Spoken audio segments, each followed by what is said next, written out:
For Muhammad's followers, leaving the place of their ancestors, their families and tribes, was the ultimate test of devotion.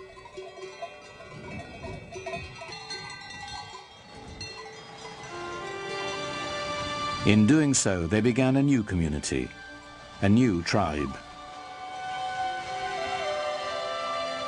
For the first time, they were bound together not by blood, but by faith.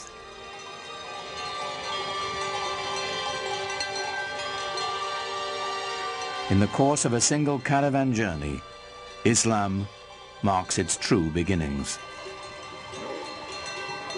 Their journey is known as the Hijrah.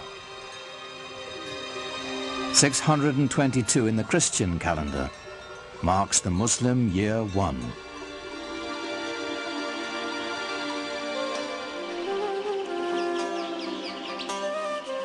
Muhammad's goal among the people of Yathrib was the same as his larger mission, to bring unity and peace with his message.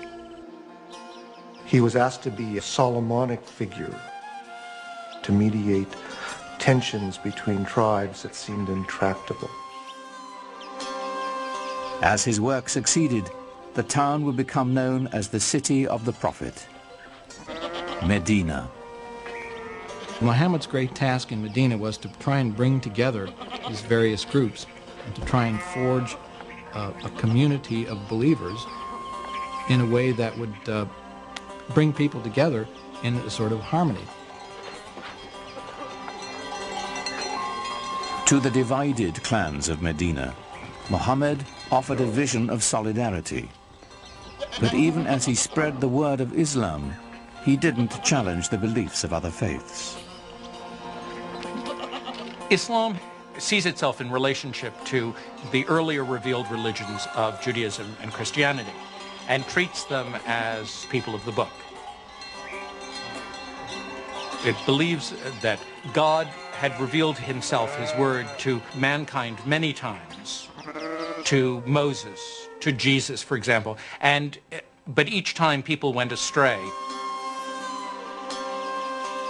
Throughout the Quran, we have a sense of the humanity of Muhammad, his humbleness as a person, and the extraordinary challenge of the mission he was given by this divine revelation.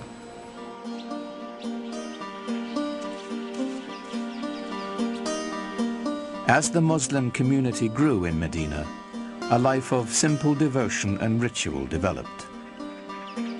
A freed Abyssinian slave named Bilal was the first to call believers to prayer at Muhammad's house. Allahu Akbar!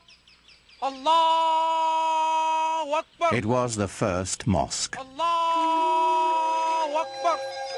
Allahu Akbar! Ashhadu an la ilaha illallah. The call to prayer has within it the first Islamic pillar, which is the affirmation of God's unity.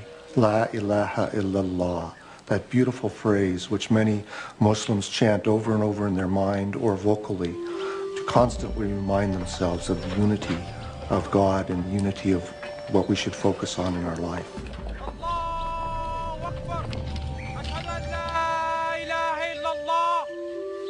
أشهد أن لا إله إلا الله أشهد أن محمدا رسول الله. Praying together is a good thing. It cements the idea of belonging to a movement, to a religion, to an organization, to a community. The result is something very, very powerful, even to watch, even for a non-believer or someone from another religion. We carry out physical gestures of prayer in worship that unify our body and our mind and our soul, all at the same moment of bowing and touching our head to the ground toward that exact center. What could be a more powerful symbol of unity? It's said that while he was in Medina, Muhammad received a revelation instructing those in prayer to face in the direction of the Kaaba in Mecca. Though filled with pagan idols, It was still the shrine of Abraham, the first believer in the one true God.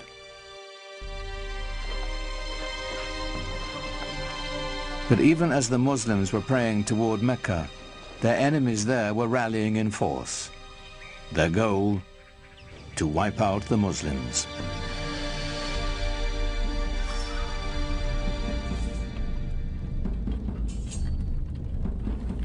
Muhammad's people began to gather arms.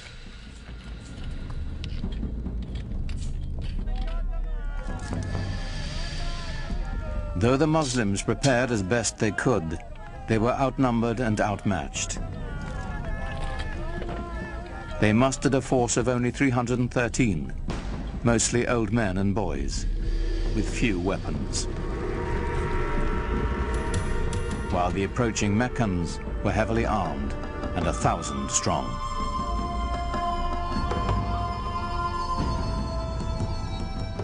For years, Muhammad had tried to bring Islam to the people of Mecca peacefully. Now it was time to fight.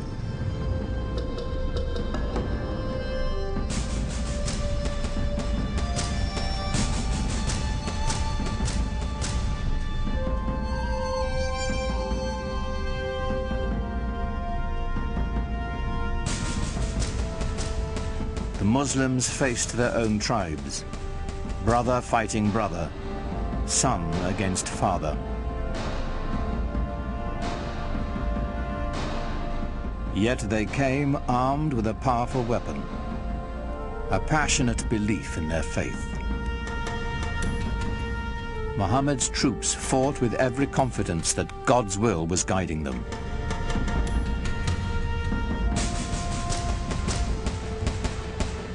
They fought 3 very, very bloody battles. At one point, the entire young Muslim community was right on the edge of annihilation.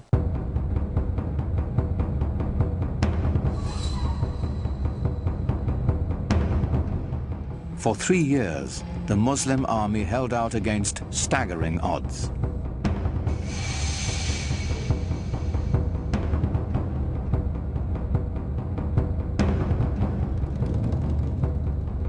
As word of the fighting spread, other Bedouin tribes saw God's hand in Muhammad's victories. One by one, the peoples of the desert began to join in his struggle. The Muslim army grew, and the tide began to turn.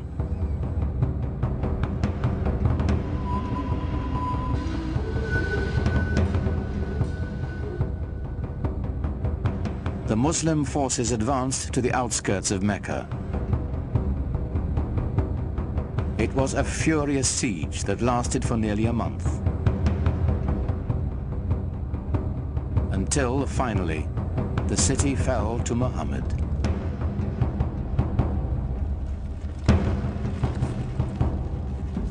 In 630 AD, the terrified people of Mecca braced for the onslaught. Muhammad's army was returning home, now 10,000 strong.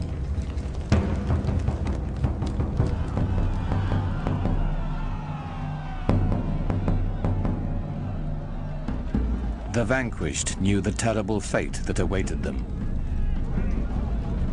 According to the modes of tribal warfare, the Meccans could expect a big revenge.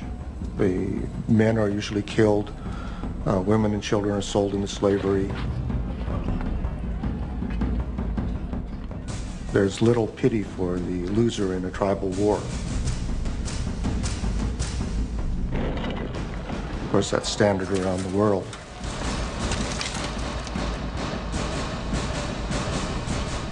But Muhammad had a surprise in store for the fallen city. When Muhammad came into Mecca, and not only did not carry out a bloody revenge, but actually embraced the very Meccans who had fought him for 3 years and attempted to annihilate him, it was very shocking to the people in his milieu.